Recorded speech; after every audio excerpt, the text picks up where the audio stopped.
All right. Are we ready to go, Jamil? Yeah, we are. Are you guys ready to go? Well, do we know if Stuart's here? I mean, I can't tell because he doesn't have his name on it. There's 2 cell numbers. Does anyone know his cell number? yeah, I'm looking it up right now.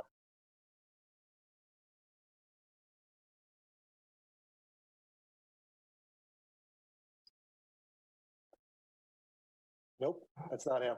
Okay. At least not his 2120. cell. Yeah, at least not his cell. Then I don't see him. Is Dan around or not? Dan's Yeah, here. Dan's Yeah. here. Okay, I just don't see him on the list. He's in the waiting room. Oh, okay.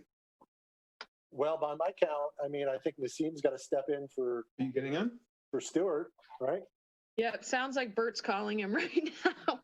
Yeah, I just texted him. I just talked to Stuart. He said it's saying he's waiting for the host to start the meeting.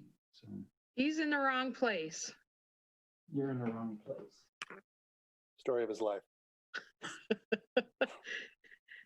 He might be in the commission meeting ID from Monday, maybe. Yeah, just take the link off the agenda packet. Mhm. Bert. He's gone.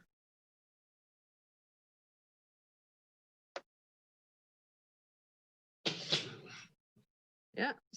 He's coming. He's coming. Was he in the commission link from Monday? I don't know. So he's one of those old guys. This is new technology to him. Yeah, It just befuddles him, does it?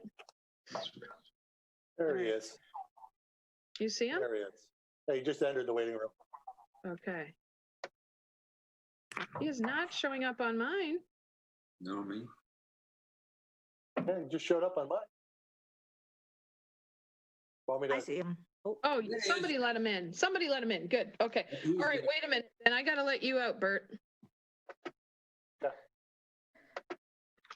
Okay. Stuart, can you hear us now?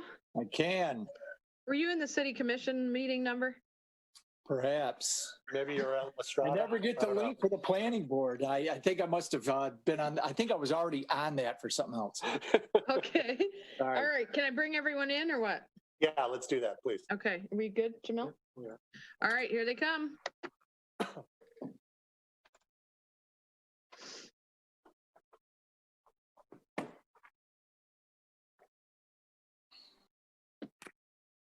All right, Jan, are we ready?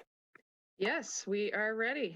Excellent. Well, I will then call to order this welcome to the virtual meeting of the Planning Board of the City of Birmingham on Wednesday, December 9th, 2020. If we could please call the roll and remember to all board members to identify that you are present and where you are presently present. Please Dr. call the roll. I am here and I am in the City of Birmingham. Robin Boyle, Here, City of Birmingham. Stuart Jeffries, Here, City of Birmingham. Bert Kozak, Also here, City of Birmingham, Michigan. Daniel Scher, Here, Birmingham, Michigan. Brian Williams, Here, Charter Township of Commerce. Janelle Whipple Boyce, Here, Birmingham, Michigan.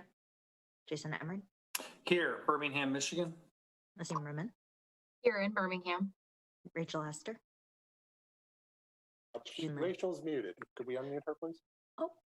Here, Birmingham. Great, and June Lee. Okay, Oh, June Lee, thank you. So we are quorum. Thank you very much.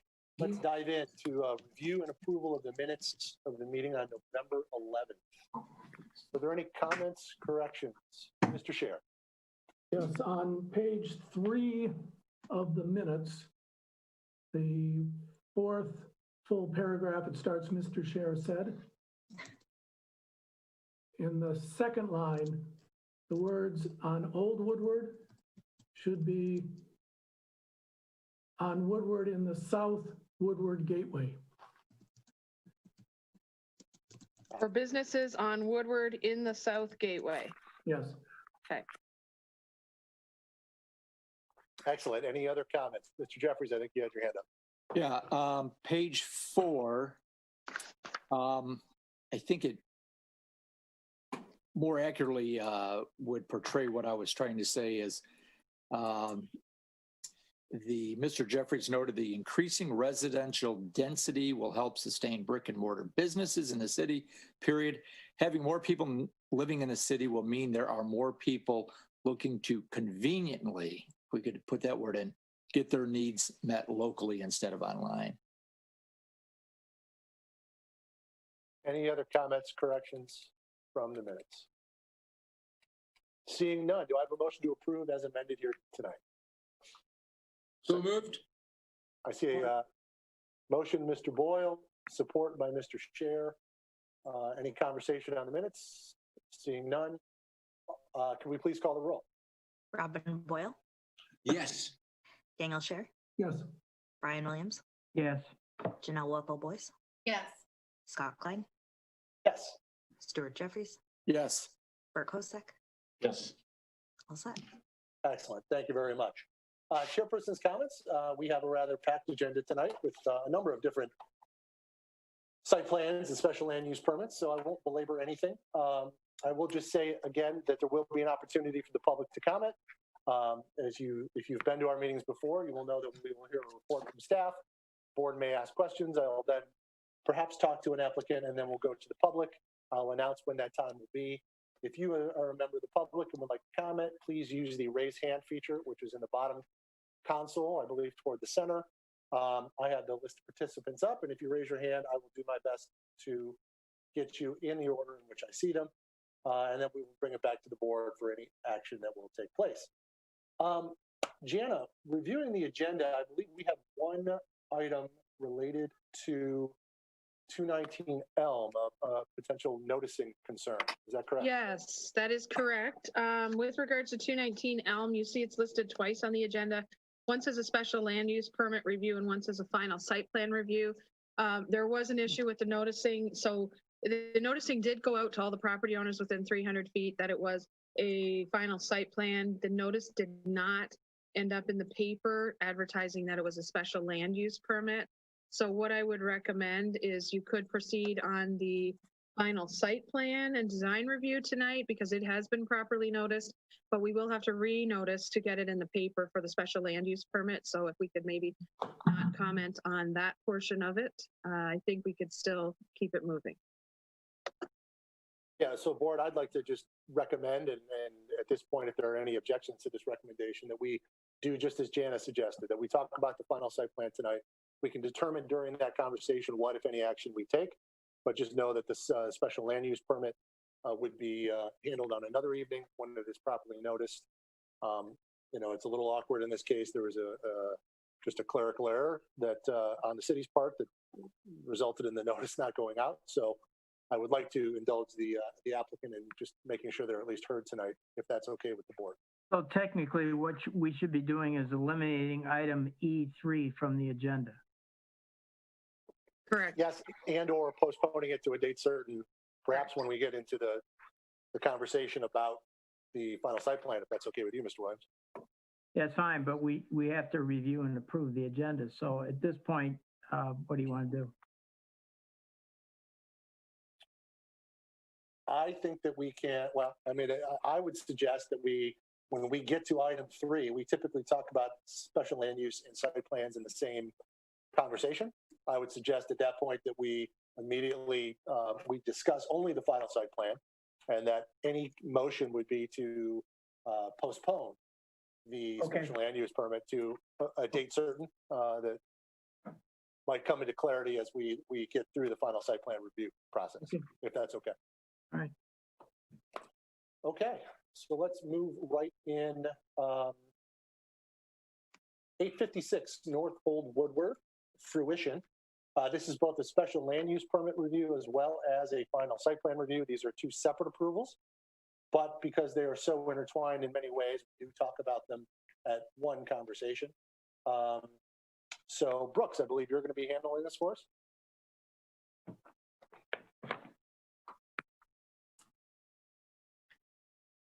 Good evening, everyone. We actually received communication from the applicant that they would like to postpone the hearing for tonight. Okay. Okay, well, that's an excellent report, Brooks. Let's take it to the board. One of his best. The applicant is They asked. want to postpone to a date certain? Brooke? I think Jenna would be aware of the next available planning board. Second meeting in January. I don't have a date. 27th? I can look up yes, it is January 27th. All right, so I'll move to, let's see if I can find it. I'll move to postpone a special land use permit, item E1, and also final site plan review, item F1, to January 27, 2021. We have a motion from Mr. Williams. Do we have a second? Second. Second by Ms. Boyce. Any conversation at the board level on the motion? I will at this point throw it to the public quickly. Is there anyone in the public that wishes to comment on the motion to postpone? Please use the raise hand function if you do. I do not see any hands going up. So we will bring it back to the board. If we could please call the roll. Brian Williams, Yes. Chanel Whipple-Boyce, Yes. Robin Boyle, Yes. Scott Klein, Yes. Stuart Jeffries, Yes. Bert Kosek, Yes. Daniel Scher. Yes. Excellent. Well, moving right along. Let's move into the second item on our agenda, the special land use permit review and final site plan review for 251 East Merrill, Tapper's Gold Exchange. Board, before we go any further, I am going to be recusing myself this evening from this conversation. My company is currently negotiating a contract with a third party that might have some benefit to a member of the applicant team, and I just feel that it's inappropriate for me to be involved in these deliberations. So I will be recusing myself tonight. Mr. Williams, if you could please take the virtual gavel, and Jana, put me wherever you need to put me. And Jana, who's going to be activated from the, I believe Nassim Ramin is stepping up to take my place on this. okay, thank you. All right, give me a minute, because Scott, I have to withdraw your co-host permission, I think, in order to put you in the waiting room. So hold on one second. There we go. Okay, you're going to the waiting room. All right, and I believe John Henke is going to be speaking on this matter tonight later. You wanted to know who the alternate was, didn't you, Brian? Yeah, it's Nassim. Nassim, okay. And Nassim is in. All righty. Okay, so let me get through this then. As I mentioned in the report, this is for Tapper's Jewelry. It is also Tapper's Gold Exchange. They're proposing to go in the Merrillwood building, which is an existing 7-story building, as you know, with residential units on some of the upper floors. First floor, mainly retail uses, as well as second floor office uses. Now, this is a little different because there aren't the typical plans that you would normally see. So what I'm just going to do for the time being is put up a picture that shows where this storefront space is proposed. And as you'll see, I'll just put it up there for a minute so everybody can see. It is not going to be located on the street side. Hold on, this isn't working. What did I do?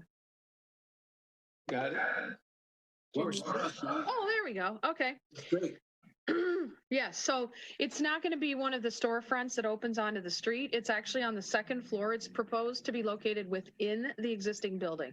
No changes to the footprint or the mass or anything. No changes to the design of the building. It's on the second floor, which is a lot of different uses, some office uses primarily.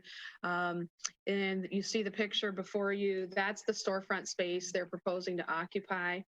To get to that space, you go in the main building entrance into the building lobby, and you can either go up the stairs or take the elevator up to the second floor. So you won't see anything different from the street.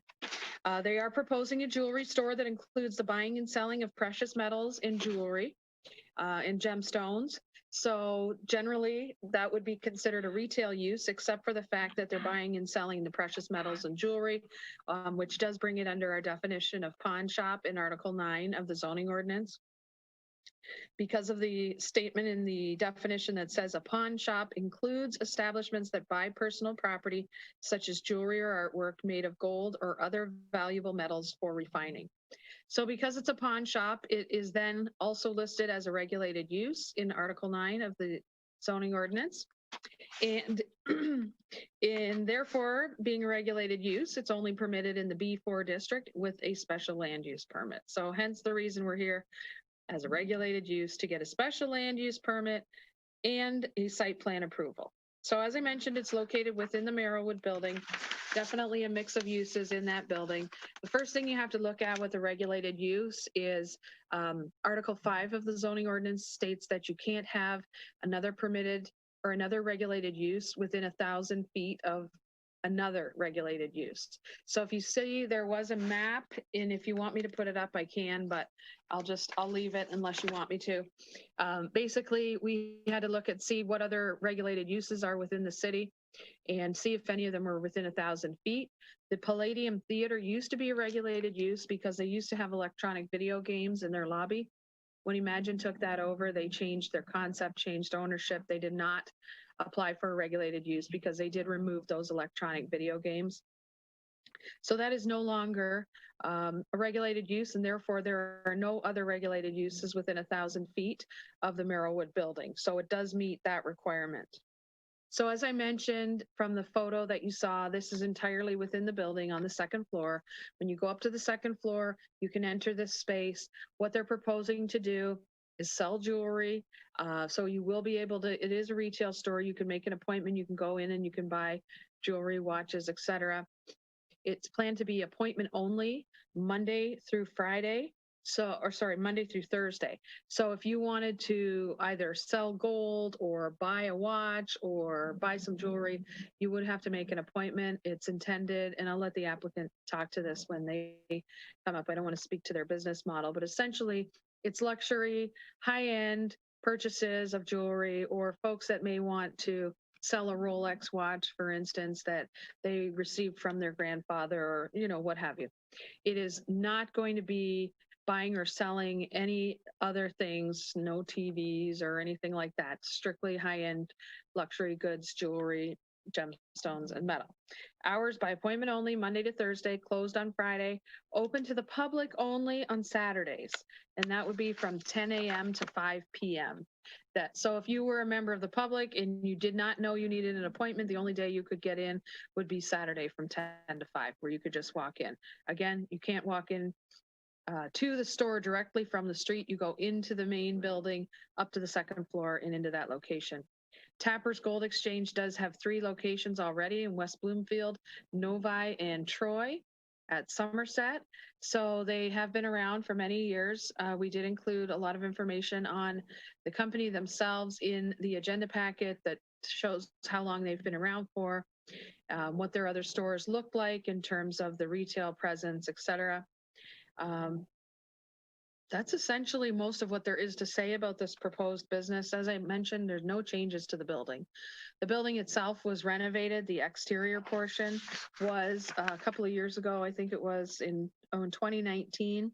I did include the plans so you could see the front of the building, but they're not proposing to change anything. They're not even proposing to put up a sign. This is literally only for folks that have higher end needs, that know that they're there, or they want to come to Birmingham instead of going to Somerset Mall, for instance. There are no changes to anything outside. With regards to parking, they're in the parking assessment district, so they're not required to provide additional parking. They're not proposing any new mechanical equipment or any new dumpster needs. They'll be sharing the garbage situation, will be what the building already uses. They don't need to provide additional loading spaces. Most people that come to the store will park either on the street or in a public parking deck and then walk to this building and then enter and go up to the second floor. There is public sidewalk, obviously access directly from the sidewalk along Merrill Street. With regards to streetscape, as I mentioned, there's no changes to the streetscape either. There's 5 trees there. They're going to remain. It already meets the requirements for the pedestrian scale.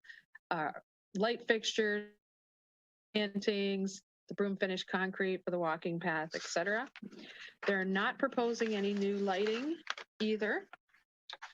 We have sent this around to all of the different departments for their review, and there were no concerns from any of the departments. Obviously, the fire department had indicated that when they become open or they get ready to apply for a certificate of occupancy, they'll go through and make sure all the fire codes are met, as will the building department for building code inspections and so on, but that's in the usual course.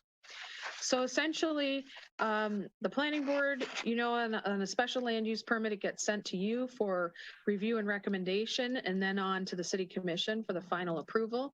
So you are required to look at two different sets of criteria tonight. The usual criteria for special land use permits in section 7.34 of the ordinance. And in 7.21, there's an additional set of criteria for regulated uses. So the ordinance states that the city commission shall approve a request for a regulated use if it determines that the following standards are met. A, the use will be compatible with adjacent uses of land, considering the proximity of dwellings, religious institutions, schools, public structures, and other places of public gatherings. The use will not adversely impact the capabilities of public services and facilities, including sewers, water, schools, transportation, and the ability of the city to supply such services. 3, the use will not adversely impact any cultural or historic landmarks. 4, the use is in compliance with all other requirements of the zoning ordinance. And lastly, that the use is in compliance with federal, state, and local laws and regulations. So just going through that list, the planning division does recommend that or suggest that this is compatible with other uses. Certainly there are other jewelry stores in the downtown area. It is on the second floor within the building. There's no changes to the outside. The building itself is not a historic landmark or cultural landmark. The use is, as proposed, is in accordance with all other requirements of the zoning ordinance and must remain in compliance with federal, state, and local laws, which what they're proposing appears to meet all of that. And particularly, and if there was any concern about additional traffic and the like, obviously that concern is very limited, if any, because of the fact that it is appointment only. So it's not like there's going to be a large influx of people going into this space as a result of a busy retail use. So those are the findings there. And then with regards to the special land use permit, the use is consistent and does promote the intent and purpose of the zoning ordinance. It is a retail use that is allowed in a mixed use building, which is exactly what's encouraged in the downtown area. The proposed use is in compliance with all other requirements of the zoning ordinance, and it will not be injurious to the surrounding neighborhood. Again, particularly given the appointment only service, primarily Monday, the rest of the week, Monday through Thursday, closed on Friday, open to the public on Saturday only. So essentially, the planning division would recommend that the planning board consider recommending approval to the city commission for this, to allow this regulated use on the second floor of the Merrillwood building. And there are 2 sample motions in your packet, one with regards to the final site plan, which is unlike usual, nothing. There is no final site plan change because there's nothing proposed to change to the building outside or massing, footprint, etc. And then there's a second resolution for you should you decide to take action to move the special land use permit forward. I'd be happy to answer any questions. And then I do know, as I mentioned, John Hankey, and there may be others that are here to speak on behalf of the applicant.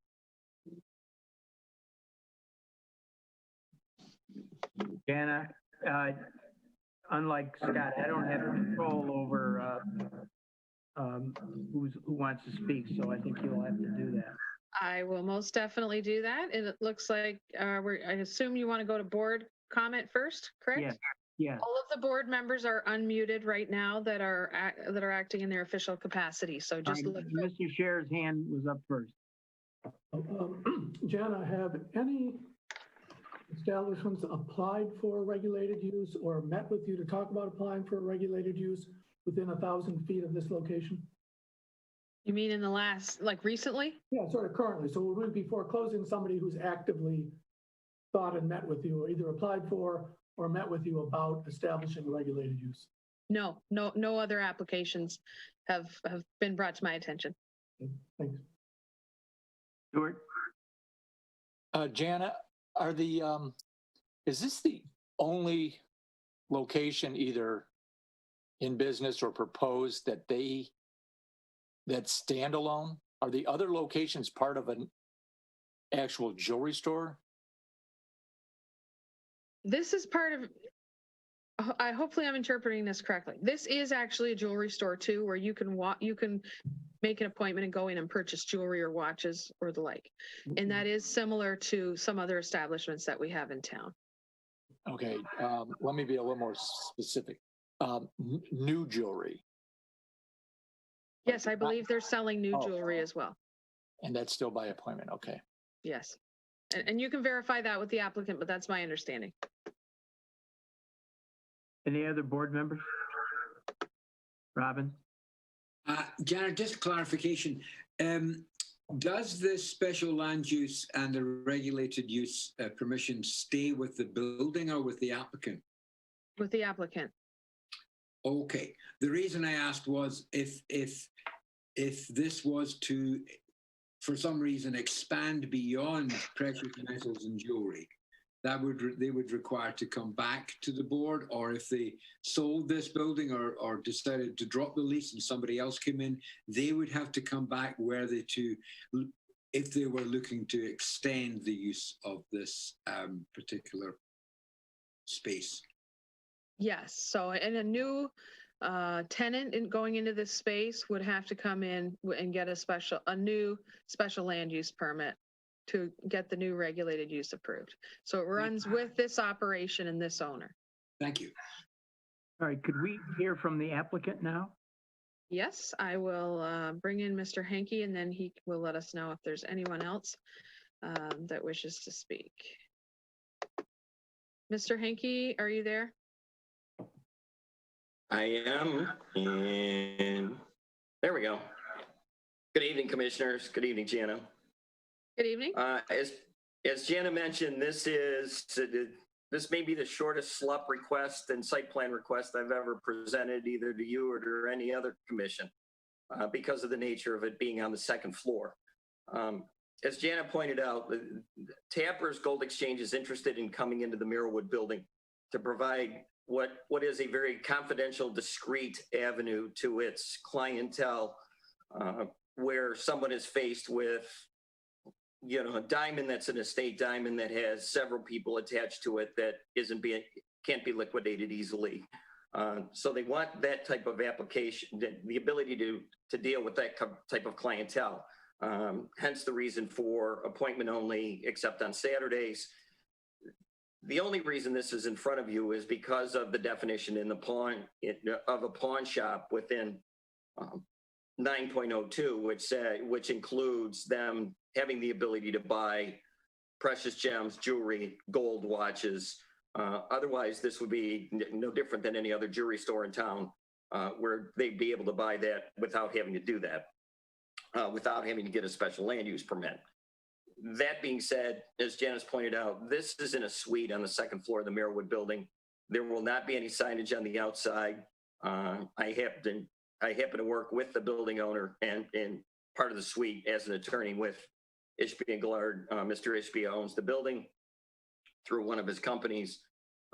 So the only signage, if you will, that he's going to get is on the directory inside the building lobby. There won't be anything further. So again, the only reason this is in front of you is because of the definition of the pawn shop. Tapper's, as you've seen in your packet, has been in business since 1977. It's a family business.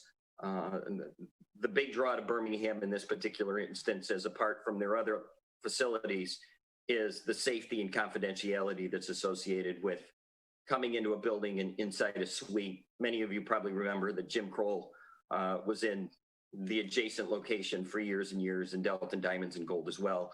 It's very similar to that situation.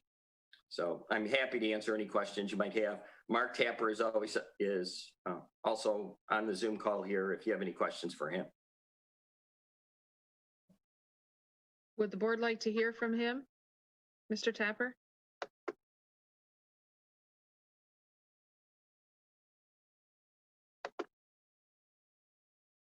I have one of his watches.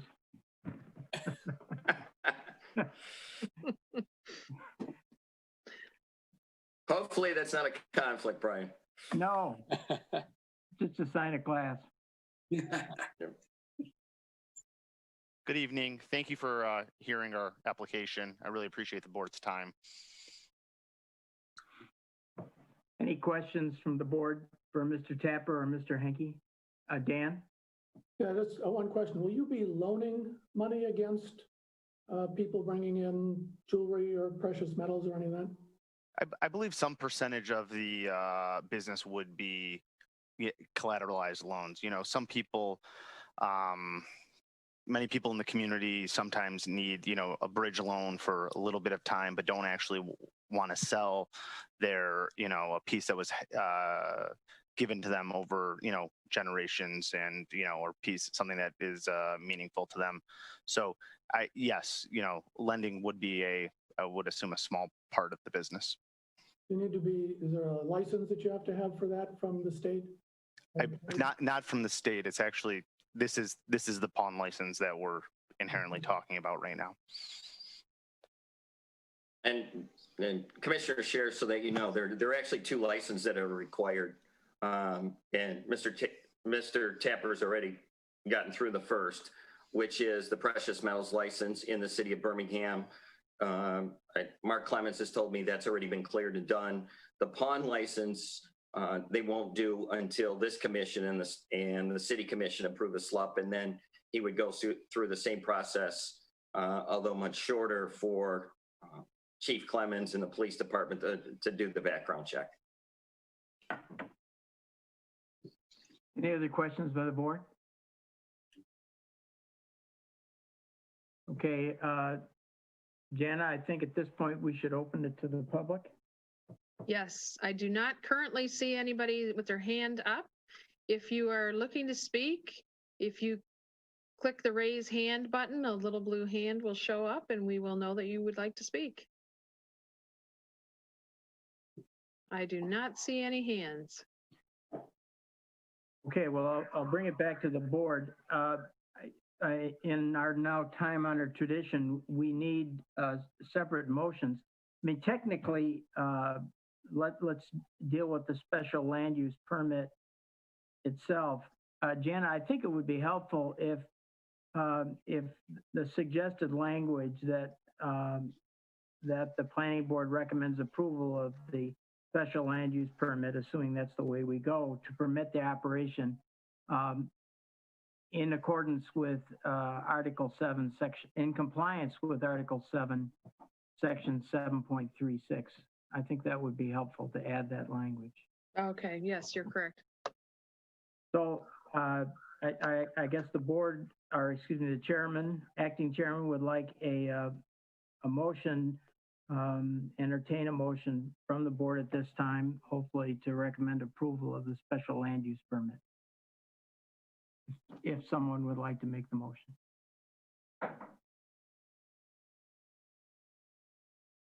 Mr. Chair. Ms. Williams, I'll be happy to make the motion. I lack the technical capacity to read the suggested motion, but I think you. Well, I'll read it, then you can just make the motion. I think the suggested language is that the planning board recommends approval of the special land use permit to the city commission to permit the operation of Tapper's Gold Exchange as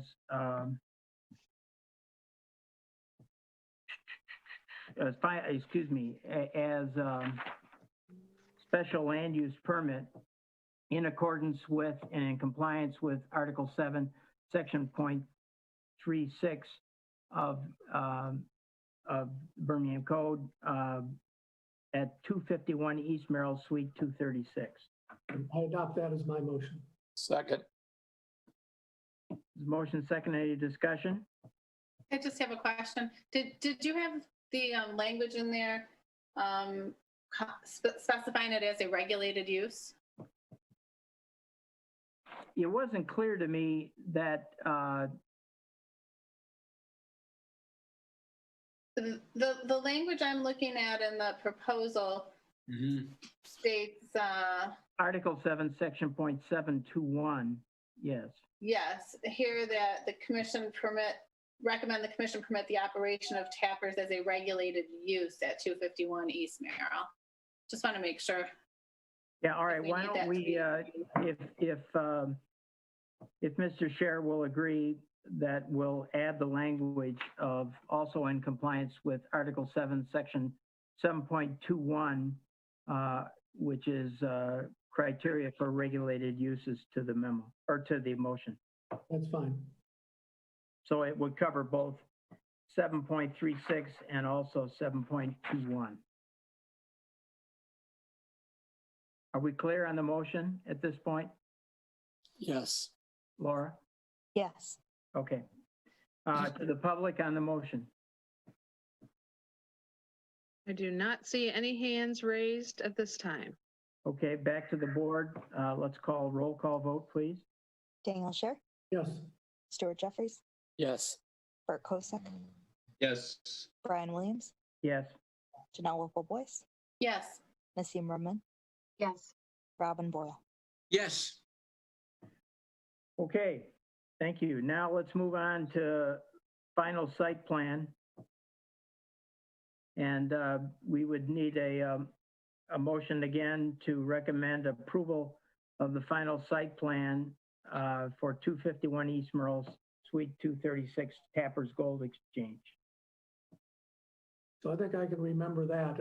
I move the approval of final site plan for 251 East Merrill, Suite 236 for Tapper's Gold Exchange on the base, on the quote plans or lack thereof submitted. Is there a second? Second. Second by Janelle. Any discussion at the board level? To the public? No one has their hand raised. All right, back to the board. Roll call vote, please. Daniel Scher, Yes. Janelle Wolfe-Boyce, Yes. Nassim Merman, Yes. Robin Boyle, Yes. Stuart Jeffries, Yes. Bert Kosek, Yes. Brian Williams. Yes. Okay, that concludes this item. Congratulations, Messrs. Henke and Tapper, and we'll look forward to your arrival in Birmingham, Mr. Tapper. Thank you. As a Birmingham resident, this is my first time ever participating in anything really with the city at this level, and it was a pleasurable experience. I just want to thank you guys for all your hard work that you do for the city. Thank you. You're welcome. Thank you, Okay, commissioners. I think we can bring our chairman back out of hibernation. Okay, I will bring him in.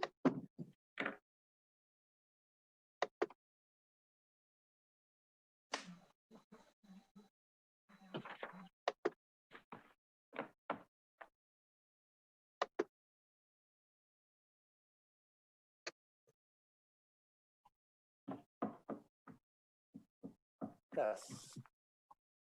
I'm back. Thank you, Mr. Williams. I assume that we're all set, ready to move forward, Janet? That's correct. Excellent. Well, let's keep moving forward then. The special, well, 219 Elm Street. Again, we will be talking only about the final site plan review. We will need to postpone the special land use permit review of this. But I do believe it appropriate to at least discuss the final site plan tonight. Jana, why don't you start us with this, please? Okay, this will be Nick, actually, that'll be presenting Nick. this one. Yeah. Pardon me, Nick. No problem, guys. Feature film time. Popcorn smells good. Let's get going. Like you said, we'll just review the final site plan. If you want me to describe anything related to the special land use permit requirement and why, I guess I could. I don't know what's appropriate at this point, so I'll just save it for questions. Yeah. Share my screen too, so you have, we can share with the folks at home. The subject site, as we're familiar at this point, it's located at the north end of the Triangle District, just south of Maple Road on Elm Street. It's in the MU3 and O2 zoning districts. It's just under a half an acre parcel, currently contains a 2-story office building, parking lot, associated landscaping. On May 13th, the planning board accepted the community impact study, and the following month, June 10th, the planning board approved the preliminary site plan with several conditions. Happy to report that all of those conditions were either met or addressed. There are some new ones, though, however. As far as setback and height requirements, some general bulk placement issues, I'm going to do my first walk back here. The first point I noted about setbacks in regards to Article 3, side setbacks specifically at the north elevation. That section in Article 3 requires walls at the side setback line that contain windows to be set back 10 feet from the side lot line. As you see here in the proposed site plan, it's more like a 1 foot setback here, and there are windows shown in the elevation. However, in speaking with Jana, the planning director, the building official, they do note on their elevations that the windows proposed are fire rated windows, which do not count as window openings in the building code. Therefore, their roughly 1 foot setback is actually appropriate because of the windows they are proposing. So that no longer applies. Hey, Nick, I'm Yeah. sorry to interrupt you so early, but while you're there, Yeah. is there not a door also located on that facade? Good question. I don't know off the top of my head. And the floor plans indicate that there's, would seem to indicate there's a door. I don't know if it's emergency access only, but.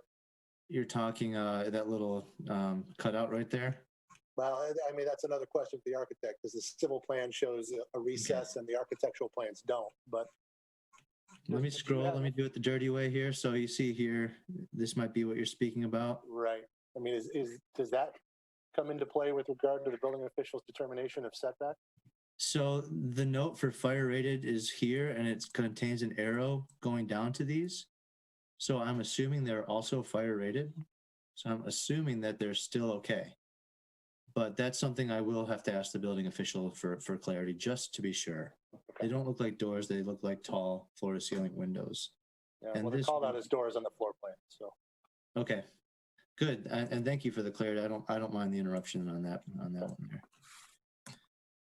So moving forward, again, they're still maintaining the 5 foot building height, although the planning board did have a lot of discussions about what the massing and the building height does for that area. They're still going for all 5 stories, 2 bonus stories. I just note in the report that they're still going to be required to meet the requirements of 3.08E to receive the additional building height. They maintain the payment to the public parking facility and LEED certification as their 2 checks on that. Next, there are some projections into the right-of-way, both here on the front, kind of 3 building overhangs up in the front here that project less than 2 feet into the right-of-way. And another, my hopefully last walk back, I failed to mention that the awnings on the south side here also project into the city right-of-way about 2 feet.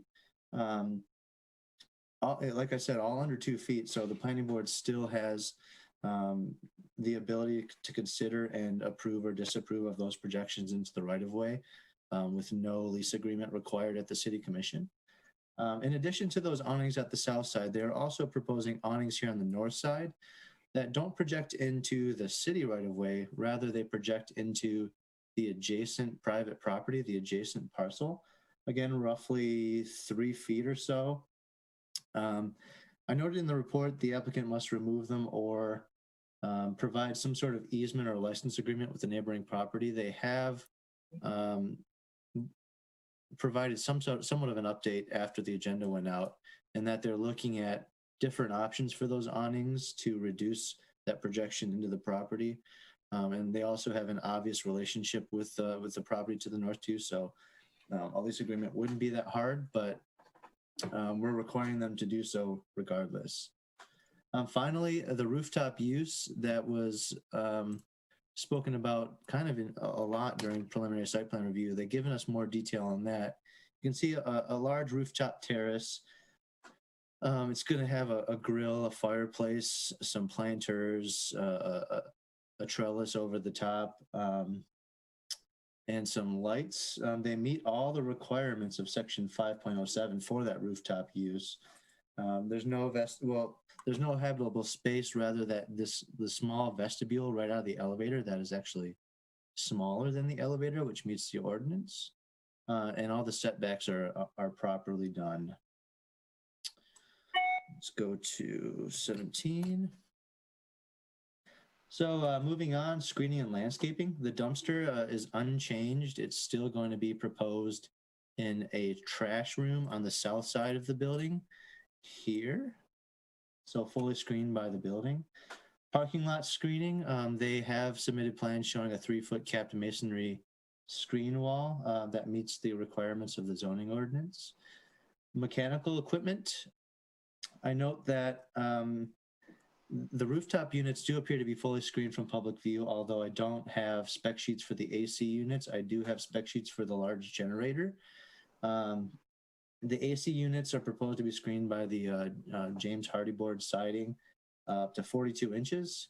And the larger generator, which is a little over 9 feet tall, is proposed to be screened fully by, again, the James Hardy siding. I also note that a change from the preliminary site plans is there are now some ground mounting mechanical units proposed at the southeast corner. You can see the first one here, 2 electrical boxes. First of all, I really appreciate them including that because we usually find out about these during the final inspection. So thank you to the applicants for that, but they haven't really provided any screening information for those or screening at all. We will require those to be screened from public view. Article 4 of the zoning ordinance requires a masonry screen wall with wood gates for ground mounted mechanical units. So we'll work with them to get that all set. Landscaping wise, again, not much of a change from preliminary site plan review, mostly evergreens and shrubs and ground covers. I did note that there is a bit of a discrepancy between a couple of plans here. Let me pull it up because I like to show you while I talk. So you'll see here, there's that walkway that they proposed in preliminary to connect to the existing site. It looks like they put a bunch of plantings right in the walkway. It looks like just a simple mistake. I'm asking them to revise this plan to show what where all these plantings are for sure going to go. In terms of the streetscape, they meet all this still. They met all that in preliminary. Nothing's changed there. They've got benches, waste receptacles, street trees, and bike racks all proposed in the triangle district style. Moving on, parking, loading, and circulation. For this particular use, which is a senior independent living facility, they're required to provide 0.5 off-street parking spaces per unit proposed. There are 24 units proposed, thus they're required to provide 12 off-street parking spaces. So what they've got is actually 21 off-street parking spaces, 10 in these garages back here and 11 in the off-street facility. You can see 2 barrier-free parking spaces as well. They're not required to provide any off-street loading spaces. Again, unchanged. Vehicular circulation and access comes off of Elm Street to the north to the south through the alley and into the lot. There's no access through the front of the building, no drive aisles, no garage doors up front, nothing like that. When it comes to pedestrian access, though, the planning board had a lot of questions about that at preliminary site plan, so they've submitted what they call a site connectivity plan.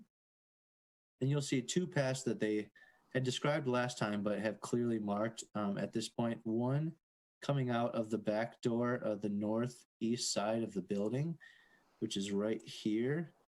So they show a path moving up that walkway and across the parking lot to the main entrance of the All Seasons 1. They've got here, they've proposed some new signage, some pedestrian crossing signs, and they're also proposing some new brick pavers here to kind of try and delineate the pedestrian walking path from the rest of the lot. And then the other one is right out the main entrance, coming around over up into the entrance. Not sure if that quite met what you were asking for last time, but they did. And they were proposing to upgrade everything to ADA compliance, which makes a lot of sense, seeing as these are independent senior living facilities. Next, I'd like to move on to lighting. They've submitted photometric plans, and what was kind of interesting, they actually submitted photometrics for each floor. So the ground floor photometrics, not many issues there. They meet the lighting requirements, all the property lines. But what I did mention in the report is that we actually do require some sort of illumination in parking facilities and drive aisles and other points of circulation for vehicles. You'll see that it's very, well, there are no lights proposed in the parking lot. Therefore, there's no light in the parking lot. It's got to be a minimum of 0.2 foot candles in that parking lot. So we're going to require them to introduce some sort of lighting to meet that minimum requirement, while also maintaining the minimum or the maximum requirements at the property lines. I also thought it was cool that the planning board had a lot of questions about the rooftop use at preliminary site plan. So they also provided a photometric for the rooftop. I noted, and I didn't want to scare you, but there are a lot of high levels on this rooftop plan in terms of lights. All of the lights are still cut off, fully cut off. So they all point downwards. And the setbacks are quite significant. The front, since there's two step backs, it's set roughly 25 feet from the front property line. And then the back, due to the rear parking lot, is actually set back over 60 feet before you get to any lights when it comes to the rooftop. Different departmental reports. There were a few that were outstanding in your report. I have received engineering comments at this point. Most of their comments are related to underground stormwater and water connections. The interesting one I wanted to at least let you know about was their proposed stormwater infiltration system that they kind of built in response to our CIS discussion. The engineering department has some concerns with that based on what they feel the soils are in that area. They don't feel like it'll function as well as designed. I've also received comments from the building division, all again general building comments. They reinforced the requirement to have fire rated glazing on that north side, but other than that, normal comments. Again, in your report, I've got fire department comments. They have submitted, the applicant that is, has submitted some responses to that. I will let them go over it as it came after the agenda went out.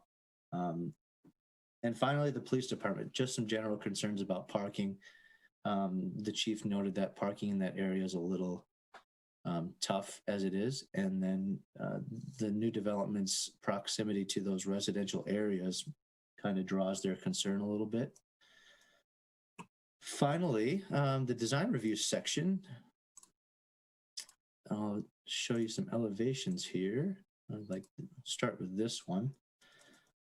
So this was kind of interesting, right? The applicant did submit all the required elevations with all the details on what they're proposing on the facade. But this is a little quirky in that the Triangle District overlay standards do have architectural standards for mixed-use buildings and commercial buildings, as well as attached single-family and live-work units. But they do not have architectural standards that are required to be met for entirely residential buildings such as this one. So technically the applicant is not required to meet any architectural standards. However, we noted that it appears as though they followed most of what was required in that section anyways. Specifically some front facade requirements, window and door requirements, building material requirements, which were all applicable if it were a mixed use or commercial building. That front facade, it's going to be proposed at mostly stone, brick, or glass, which is one of the requirements. They tried to enhance the prominence of the entrance. Let me see if I have a better view of that. So I can get on my way here. Oops. So you can kind of see on the right side of the screen there, they tried to differentiate the entrance a little bit with a couple of balconies and arched coved openings. Nick, you're not sharing your screen right now. Oh, Yeah. At least I'm not seeing it. You stopped it for a second. okay. Thanks, everybody. There, that's better. So yeah, this is the area I was talking about down here on the right. They tried to differentiate that entrance a little bit. That's their main entrance to draw a little attention towards it. Also, this building is longer than 100 feet. It's actually 136 feet along the Elm Street frontage. If this were a mixed use or commercial building, the ordinance requires a usable entrance every 50 feet. This particular development proposes an entrance about every 40 feet. That's the main entrance and 3 entrances to the 3 ground floor units. And they have attempted to kind of add some architectural features to those entrances, such as these patios here, a little bit of an inset design here, and some planters in there to kind of draw attention a little bit. If you were to, go ahead. Where are these awnings that project? Is it just not on the graphic? So here. No, out onto Elm. I thought you said there were 3 projections into Elm. So those are not awnings, they're these building overhangs here. Mm-hmm. These are what projects. Okay, thank you. Pardon me. Yep, no problem. Yeah, so there are also some standards in the attached single family and live work units, which is more of a residential style, which matches this in terms of use. They're required to provide a pedestrian door facing the front lot line with a front porch and steps. Now there are pedestrian doors facing the frontage line. There's no steps or porches, but there's a patio out there that somewhat meets it. Windows and doors, again, no requirements, but if there were, there'd be 70% glazing, 80% VLT requirements for this. They have not submitted glazing calculations, but as we can see, there is a significant amount of glazing on this property, which I don't know if it would meet the 70% in between 1 and 8 feet, but there are at least some windows. Finally, I wanted to mention that the building materials wise, it would have been required to be 60% brick, stone, or glass if it were a mixed use or commercial building. They like I said earlier, they do have a majority brick, stone, and glass. On floors 1 to 3 are almost exclusively so. Floors 4 and 5 do contain some of that James Hardy fiberboard siding, or I should just say cement fiberboard siding. I don't know if they said James Hardy. And there's also some stucco on the cornices and then the fabric awnings. The colors I included in the report as well. They've submitted all the required attachments that are customary with final site plans, except for I would have liked a few more material specification sheets, and they have gotten those to me, but again, they were not included in the packet. They came late, so I'm still going to include that in the motion language if you were to move forward with this. So that being said, we do at this time feel that the final site plan meets the requirements of Article 7, Section 7.27 of the zoning ordinance, and it's Christmas time, I guess, ordinance, excuse me, and we recommend that the planning board recommend approval of the final site plan and design review for 219 Elm Street, All Seasons 2 to the City Commission with the following conditions. Chairman, do you want me to read all those, or can we, maybe I'll summarize them. Yeah. So 1, I should say, is eliminated. Again, they have supplied fire rated windows that no longer applies. So we'll go to 2, the planning board approves the projections of the right of way. 3, they must deal with the awnings at the north and their encroachments into private property. 4, I need spec sheets for all rooftop and ground mounted mechanical units for screening purposes. 5, I need corrected landscaping plans showing the correct locations of all planting materials. 6, the applicant must provide lighting for the parking facility that meets the minimum requirements. 7, I need material spec sheets for all the required materials. And 8, the applicant must comply with the requests of all city departments. I do see pretty much all the applicant team here. Go ahead, Brian. Yeah, your number 3, or I guess new number 2, are you talking about only the awnings on the north side of the building there? Yes, sir. Yep. It doesn't say that, so. Okay. Good. Thank you for clarifying. So yes. But, and Nick, inherent in our motion were we to approve would be that we accept or approve the encroachments into the right-of-way of Elm and the alley, correct? Yes. Okay. And those are under 2 feet, so they're in our purview, correct? Yes. Okay, thank you. And Any other questions for Nick? Mr. Williams? It's the encroachment onto Elm and the awnings into the right of way or the alley? Correct. Yes.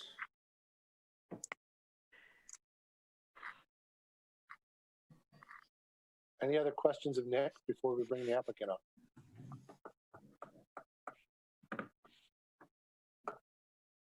No, well, let's go to the applicant. I see that they're teed up. I see Mark and Samuel. Welcome back. If we could please unmute them. There we go. Welcome back. If you could please just introduce yourself for the record and then proceed with any comments or answers that you may have. My name is Mark Hyland. I'm with the BezTech Companies. I'm the project manager for All Seasons of Birmingham Phase 2. Also with me here is Sam Besnos, one of the principals of the BezTech Companies. And we also have our engineer, John Thompson, and our architect, Xander Bogarts, to answer any of your questions. If it's Mark, appropriate, did you want me to let Oh, Jana just got muted. It wasn't me. Okay, I was trying to let Alex in, but it's not letting me. He's not starting his video, so I don't know what's going on with him. Did you want the others in as well? I think we can probably take care of most of it. They're just here for any technical questions that pop up. But Okay, if you need anyone else let in, let me know. Okay. I would ask you to go ahead. Is Sam available too, just in case? Sam is already available and on, yes. Okay, great.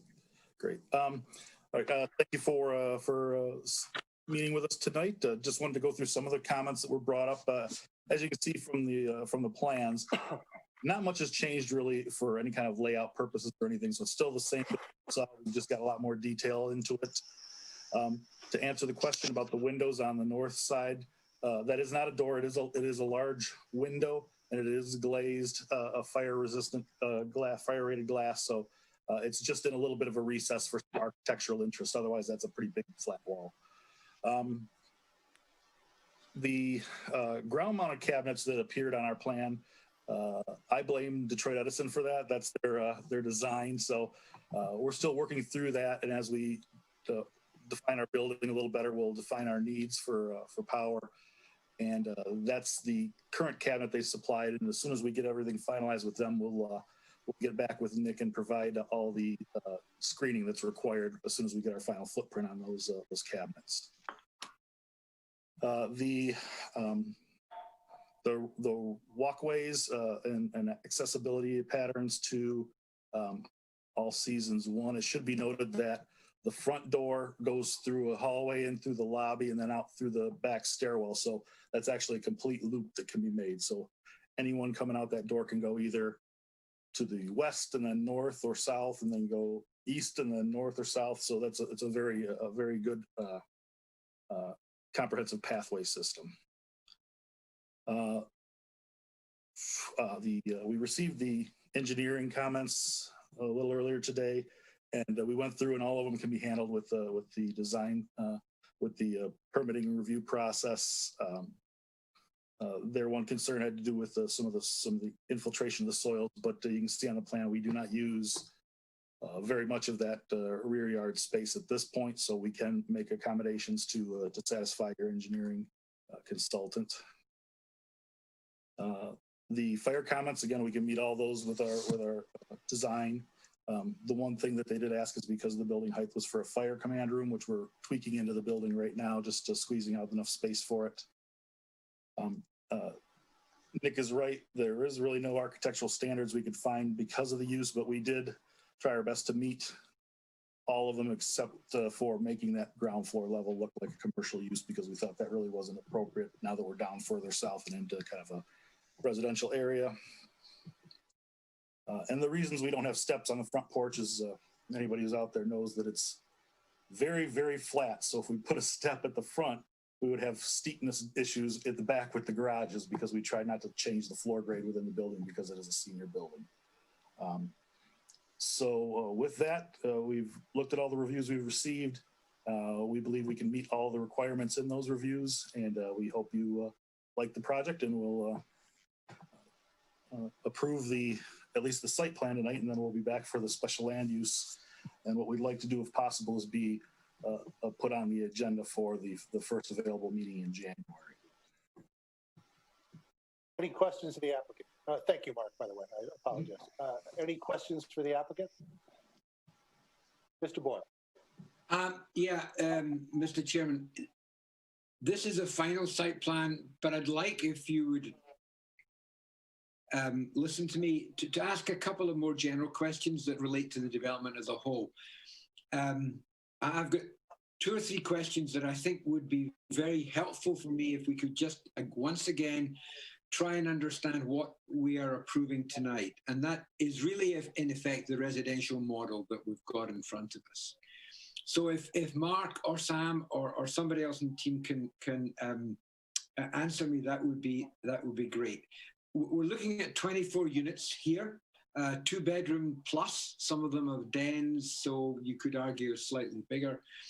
And these are specifically for an age-specific applicant. Is that correct? Yeah, it's going to be restricted to senior housing, so you're 55 plus, and in general, we're anticipating it's going to be like the 55 to 75 range, because at that point, then they're probably going to move into the other building. Right. Now, how is that legalized? Is that put into the deed? How is that, if I can use a colloquialism, how is that nailed down? It's part of our site plan approval and special land use. It is. That would be, it's a senior housing development. Okay. So that's what I wanted. Thank you. That's good. And again, and I think I raised this before, so I'm going back across same plowed land, but I think it's helpful again for the record. Will the residents be part of All Seasons or not? They will have access to some of the amenities, but we don't anticipate them actually using very many of them. But if they wanted to come over and use, the library and things like that, they certainly are allowed to. If they want to have some meals, they could make arrangements for that. But generally, we don't anticipate a lot of that overlap. It's essentially, thanks, Sam. Think of it as like a club. The residents of all. Can you hear me? Okay. No, Sam, you're breaking up real badly. Oh, now. Can you hear me? You're still really breaking your up. Headset. I'm taking. Sorry. That's much better. Thank you. Sorry, I don't know what happened. Sorry about that. Think of it as a club. They're members of the All Seasons Club. They have access to the amenities, the social events, hopefully post-COVID when we get back to a more active lifestyle. They can participate that. They can use the dining if they want, but it would be on an a la carte basis. And they really have the flexibility to move to the sort of the phase 1, the main building, when their needs are ready. So, they would have that flexibility just to move out of one apartment and move on to another one. That's essentially it. Okay, so that does almost answer my question. So their landlord as such is not All Seasons across the street. Their landlord is whoever is the landlord for this new building.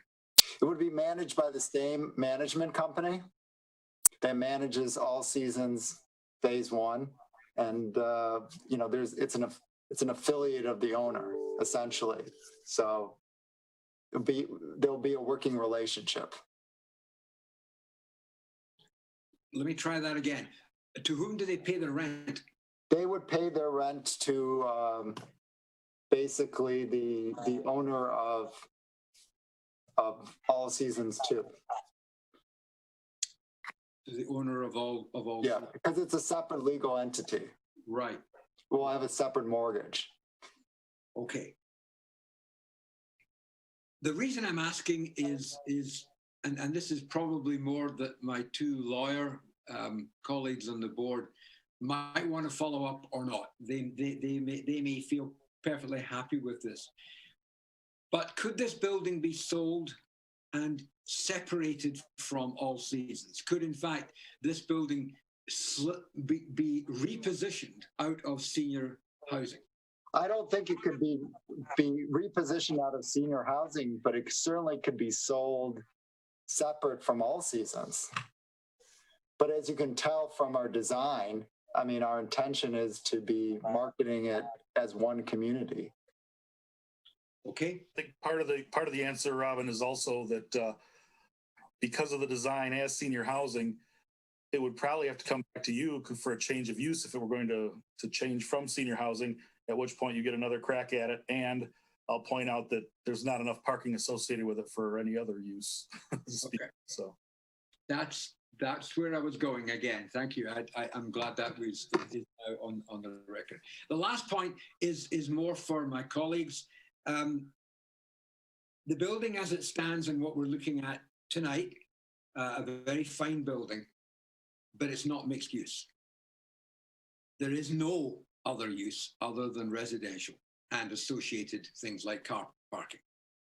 How do we handle that in our own plan and in our own ordinance for the triangle?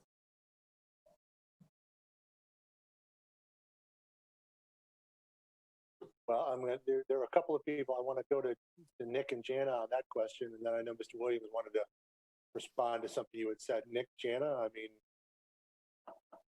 you're recommending approval. What's the situation with the mixed use? It is not required to be a mixed use. Okay. And Nick, I don't know if you wanted to address that, but I'm pulling out my ordinance as we speak. Yeah, I'm actually looking because I'm not. I don't have the Triangle District urban design plan memorized, believe it or not. So I'm pulling that up now as well because I think it generally recommends a mixed use kind of feel, of course, but required is a whole separate thing. Right. So the residential use is allowed and it is not required.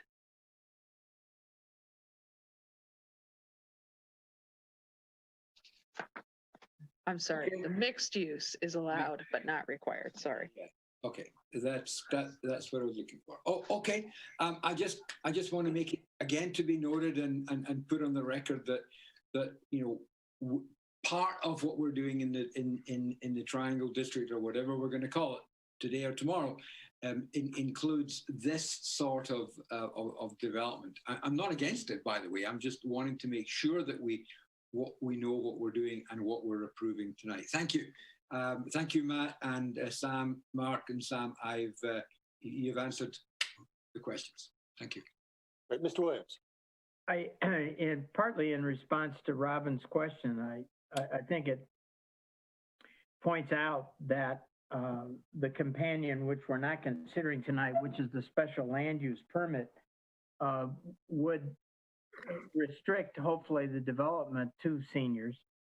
And therefore, if there were a sale, there would be a revocation of the special land use permit unless that was to continue. And frankly come back for approval. Am I right, Jana? Well, yes and no, because if they wanted to come back and apply, or let's say they sold it and somebody wanted to take away the age limitation on the housing and it was just going to be considered multifamily housing, they would not be required to re-up the special land use permit because it's not required. However, they'd have an issue with the parking. So then it would have to go likely to the Board of Zoning Appeals for a variance, and then it would probably come back to you first because BZA would want your comments.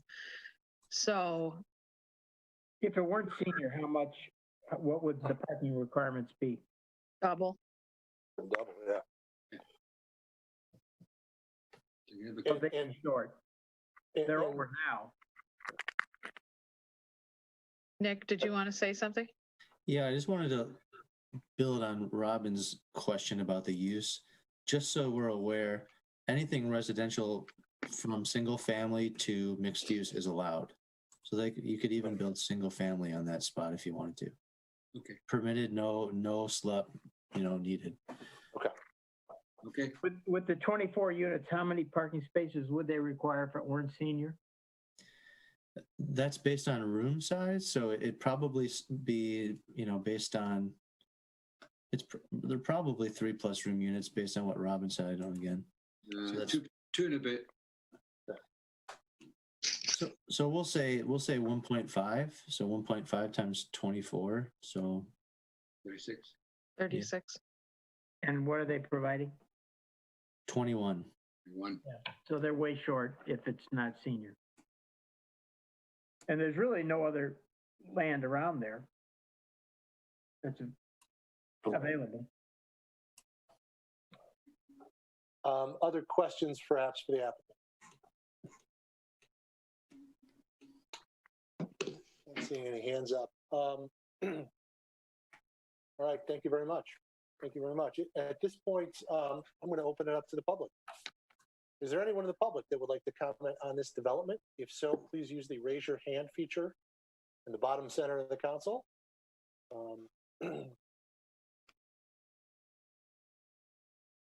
And also, if I may, Scott, there's 2 phone people on here, so I think it's #9 if you want to raise your hand on the phone, correct?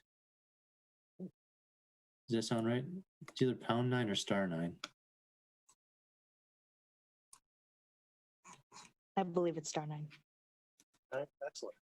Well, I see no hands going up one last time around the dial. And so we will bring it back to the board. Thank you. So, board, any discussion? Who wants to begin?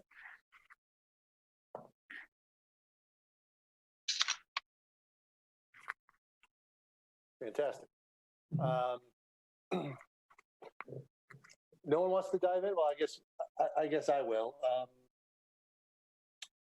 I could nitpick. There are little things, inconsistencies between the different plans, and I'm not going to get into that. I just ask you to clean that up. I appreciate the site connectivity plan. That was very helpful. So thank you for doing that. There was one area where you've got people walking that doesn't appear to have any sort of pavement or sidewalk. So again, I'll tighten that up. I'm still concerned about the size of the site or the size of this building. Hearing that the fire rated windows and the lack of a door, and I'm just going to confirm, you said there is no door on that facade to the north, eases me a bit because there is no longer a setback issue, no longer a variance that you'll need for that. So I'm not going to belabor this. I'm supportive of the idea of the project, very much so, for all the reasons Robin talked about. I do think it's a little big, and I wish you had a little bit more room to the site. But I'm supportive with the conditions that we've talked about and making sure that you get all the appropriate easements for the adjacent property, and with the the comments that we've made. Any other comments from the board? Mr. Scher. I just want to kind of relate back to one of the things we talked about in the last master plan discussion, which is that if we end up deciding that this whole triangle area is an appropriate area to increase residential density for a variety of reasons, that if that were to occur, that would reinforce the notion that every building need not be mixed use. So apart from the, it's the word for, apart from that sort of conditional notion, I'm not sure that we need to be thinking that everything in the Triangle District has to be mixed use. The other point related to size is something we talked about earlier, probably May or June. And that is, it would be nice to think through how we can deal with bonus stories ahead of time rather than after the fact. As a practical matter, what are we going to do if it misses lead by a few points, or it makes lead by a few points, but some of us feel like, well, that was really fairly cheap. It shouldn't have made lead. And is it silver or gold or bronze or, wood or what have you?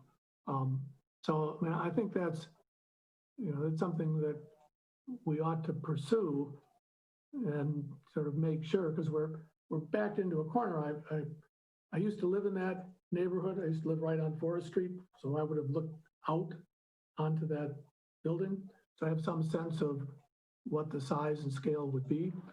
And, I don't mind the notion of a couple bonus stories if we get benefits, but, it's kind of, once it's there, is anybody really going to tear it down if the developer doesn't deliver? So in any case, all that said, I'm supportive, but I think there are a couple of, longer term things we ought to keep in mind. What else from the board?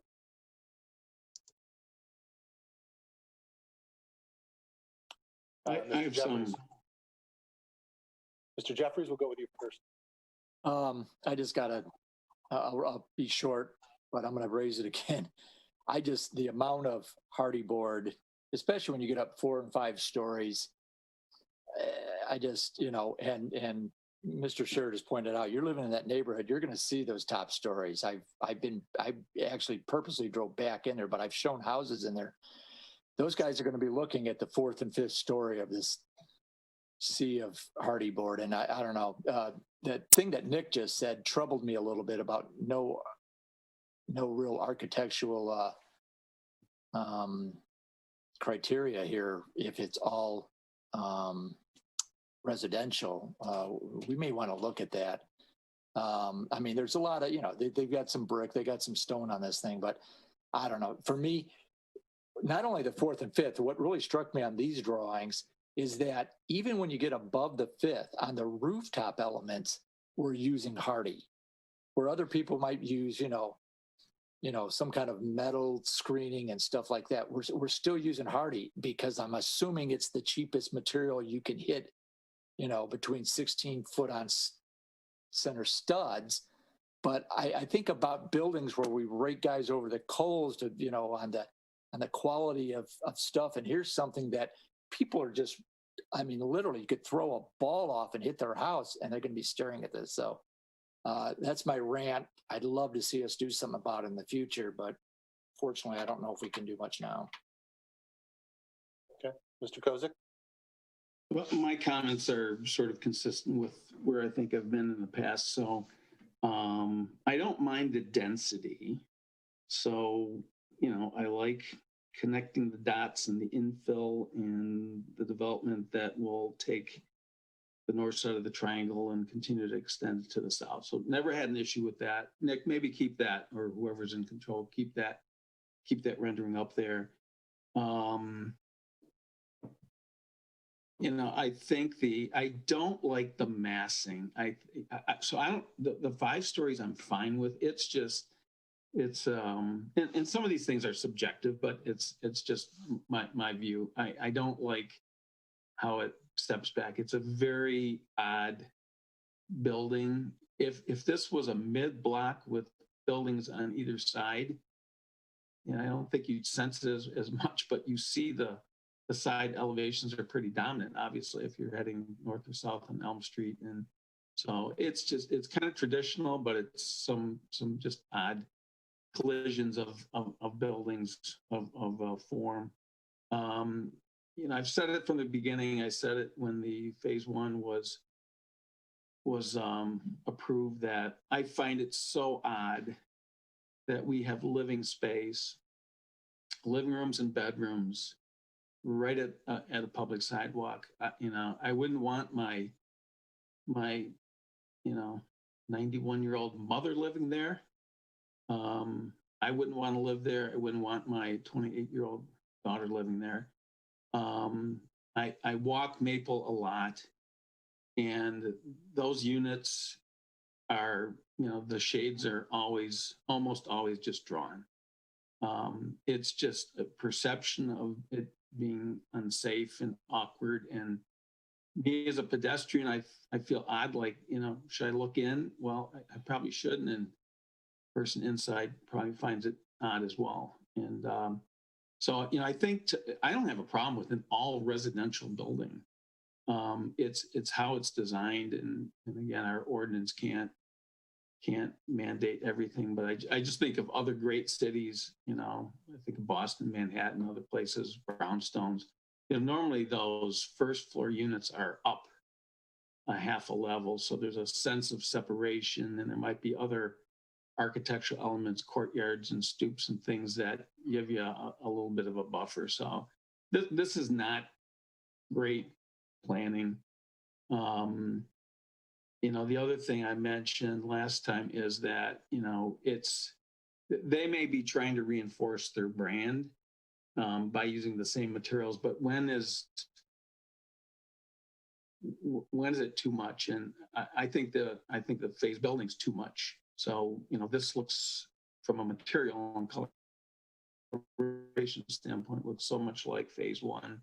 I had encouraged this to, last time they were in front of us, I encouraged, please, explore some other options where it's, a sibling to the other building, but a little different. And so, that hasn't happened.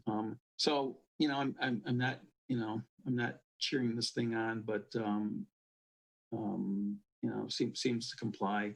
And then lastly, I would encourage them to go seek a variance for the windows on the north elevation. If they didn't control that property in any way, I think I'd be concerned, but they do. And fire rated glass is very expensive. And if you've ever been inside looking out, it's really, really hard. And I think those windows aesthetically will look different than the primary windows, just because it's a different type of a glass. So, I think there's a case to be made, and I'd encourage them to go for it. Normally I don't, but so I think it's reasonable here. That's it. Yeah. Mr. Williams. Yeah, I mean, in the sense that Bert has just raised, they could go for it in the sense of getting away from the fire rated, and if they're unsuccessful, come back or revert to the fire rated windows. And then I don't know if they're going to lose very much. I think they're required by building code to have that fire rated glass. Yeah. So if they wanted to have operable windows, they'd have to step it back. Yeah. Okay.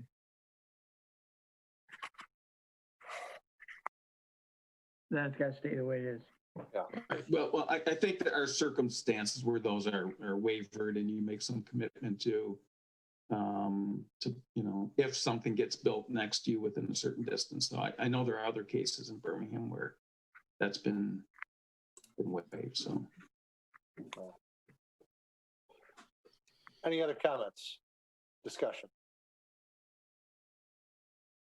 Well, board, we're in a unique situation, and normally we would be talking about both final site plan and a special land use permit motions tonight, but we are unable to do so with special land use.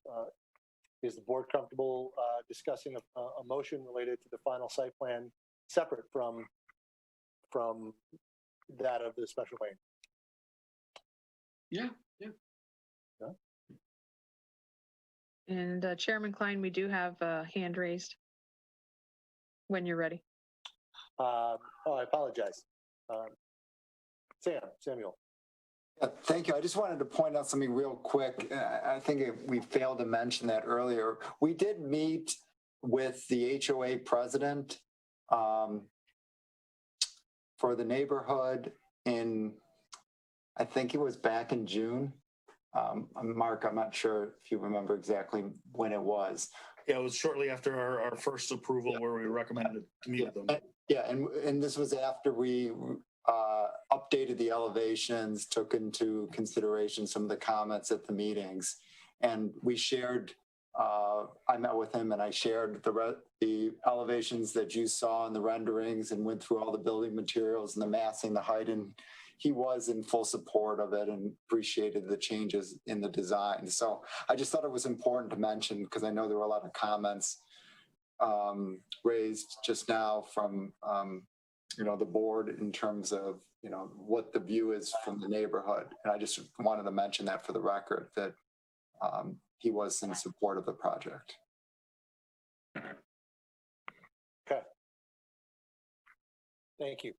So board, Mr. Boyle, you said yes. Is there anybody who's interested in putting forth some form of motion or moving us along in any way?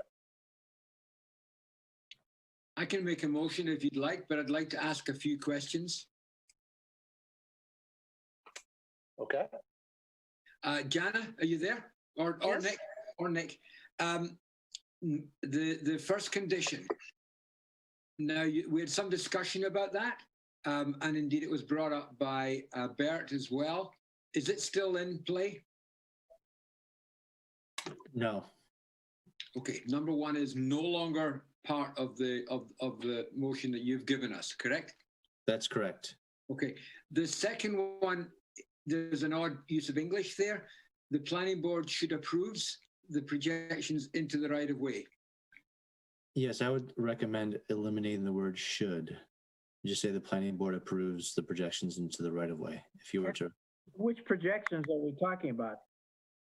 Are we talking about the projections on the Elm side? Elm and the alley. It's the south and the west. I thought the alley was just the awnings. Yeah, but they're still projecting. There's still But that's covered in number 3, right? You're ahead of me. You're ahead of me. No, the number 3 is related to the northern facade into the adjacent private property. Okay, all right. So we ought to specify then it's the projection onto Elm. And the public alley. On the Elm side, which is the west side. Yep. And the south side. Yes. Okay. So what I'm saying is that before we move ahead, could we just make sure what we're actually voting on? Because there's a number of these are either not in play or the English needs to be changed and or they need to be amended. So we're not quite there yet. Well, I might suggest that number 1 is gone, but the rest of them are still in play and just simply tweak as we just mentioned. And I would like for the clarity of record, particularly in a virtual world, for us to just read all 8 of them aloud. Okay. So that we can have a verbal record. Okay. I think Robin, I think your number 2 should say that the planning board approves the projections on the west side of the building fronting Elm Street and on the south side facing the alley into the right of way. Thank you. Okay. Well, let me do that. Okay. Mr. Chairman, I make a motion to recommend approval to the City Commission of the site plan, final site plan and design review for 219 Elm, All Seasons 2, don't like that, subject to the following conditions. Number 1, the planning board approves the projections into the right of way on the west side of the building on Elm and on the south side of the building onto the alley. The applicant must either remove the awnings or provide some form of easement or license agreement with the neighboring property owner for the use of the air rights in these areas. I think that deals with the north side of the building. Right. On the north side only, okay? With the neighboring owner for the use of the air rights to the north of the building. Number 3, the applicant must provide specification sheets for all rooftop and ground-mounted mechanical units, and the applicant must provide screening for the ground-mounted mechanical units or obtain a variance from the Board of Zoning Appeals. Number 4, the applicant must submit corrected landscaping plans showing the proposed location of all planting material. Number 5, the applicant must provide lighting for the parking facility that meets the requirement of Article 4, Section 4.21F, or obtain a variance from the BZA. Number 6, the applicant must submit material specification sheets for all of the required materials. And last, number 7, the applicant must comply with the requests of all city departments. Thank you. We have a motion by Mr. Boyle. Do we have a second? I'll Second. Support by Mr. Williams. Any discussion at the board level on the motion? Mr. Scher. Yeah, I'd like to suggest, if the mover and the seconder, if there's such a thing, would agree that we modify one part of it. So condition 2, rather than say provide some sort of easement or license agreement, that's a fairly broad standard. I'd suggest we simply say provide an easement acceptable to the city attorney with the neighboring property owner. Would that be like a friendly amendment if you guys would accept that? I would absolutely accept that. I didn't like the English there. That's why I did actually say it, and I forgot to actually come back to that one. Thank you for picking it up. Mr. Williams? Fine. Okay. Preferable. Preferable, good. Any other conversation about the discussion on the motion itself? Seeing none, we'll go to the public one last time on this matter. Is there anyone in the public that would like to comment on the motion to approve the final site plan? Do not see any hands. I do not see any hands as well. So we will bring it back to the board, and could we please call the roll? Robin Boyle, Yes. Brian Williams, Yes. Jenna Whipple-Boyce. She is muted. Could we please unmute her? Who's muted? There we go. Jenna is, Okay. Yeah. great. Scott Klein, Yes. Stuart Jeffries, Yes. Bert Kosek, Yes. Daniel Scher. Yes. Excellent. Final site plan motion has been approved. We Thank do you need very one- much. We do need an additional motion, board, related to the special land use permit. We have a decision to make here. Our first meeting in January, which is the 13th, if my math is correct, is dedicated to the master plan. The second meeting is on the 27th. I suppose if you were interested in amending the rules and allowing this to be the special land use portion to be heard after the end of the master plan, I'd open it for discussion, but those are our two options. So any consideration to either of those dates, preferences? Mr. Williams. Jana, how quickly after the 27th could they get to the city commission? Well, I think if you were able to schedule them for January 13th, what I would probably do is go to the city commission the beginning of January to set the public hearing so that it would keep them moving. Okay. And then it would hold the public hearing probably beginning of February. Yeah, I think that's what we got to do. So are you suggesting, Mr. Williams, that we amend the rules and add this as an agenda item at the end of the master plan meeting? Yeah, because I don't think we're going to have that much to do.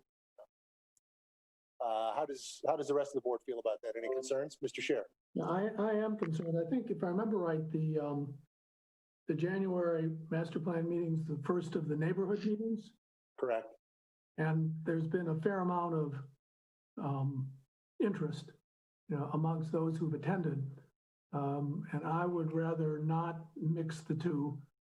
I think at least for the two neighborhood meetings, I'd rather keep them just master plan related.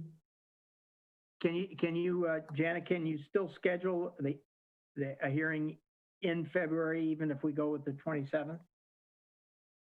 I mean, it would just push it back 2 weeks, right? Well, yes, I could still try to jumpstart it if I know it's going on the 27th. What I probably would take it and just set the public hearing for February, but it would definitely have to be after that. So it would bump it back a couple of weeks, but if I do that preliminary step before the public hearing, I think we would be okay. Okay, then I concur with Mr. Scher. I think the master plan is on both those counts has got to take precedence. There's been a lot of discussion in the community. Do we have a motion from anyone? I'm gonna move that. Is the correct word postpone or schedule, Jana? Schedule. Well, I guess it doesn't matter. We haven't done the legal notice, so in any event, we have to do the legal notice in the paper. So whatever you want to say. Right. I'm gonna make a motion that we schedule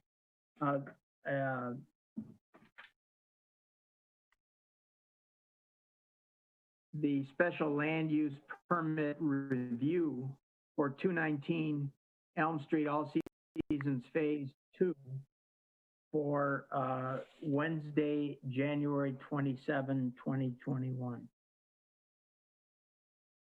Motion by Mr. Williams, support by Mr. Scher. Any conversation at the board level? Seeing none, one last time to the public. Any comment on the motion to postpone? I see none. So we will bring it back. Could we please call the roll? Brian Williams, Yes. Daniel Scher, Yes. Janelle Whipple-Boyce, Yes. Robin Boyle, Yes. Scott Klein, Yes. Stuart Jeffries, Yes. Bert Kozak. Yes. Very much. All right, gentlemen, thank you for your time. I appreciate it. Thank you very much. Let's move forward. We're into miscellaneous communications and business. Jana, any administrative approvals or communications we need to be aware of? There's actually a pre-application discussion. Mr. Otto is in the audience. He would like to have 5 minutes of your time to go through a proposal that he is considering bringing before you. Okay. If we could unmute Mr. Otto, and if you could please just introduce yourself to us for the record, and the floor is yours. Thanks. Good evening, everyone. Can you hear me okay? Yes. Yes. All right. Thank you so much in advance for your time this evening. So I'm Jeffrey Otto.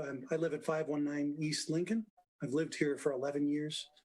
I attended Birmingham schools throughout my life, and I'm also a local business owner here. And here's the aerial photograph of my property. I live on a primary thoroughfare. I live at Lincoln. It's kind of a loud street because it's also the ambulance route. And I'm not sure if you can see from this tiny photo, but I also have a solar panel array on my house. And I'm also very proud to state that my neighbors have a solar panel array on their house, and I had inspired them to do that. They saw mine and they put one right next door.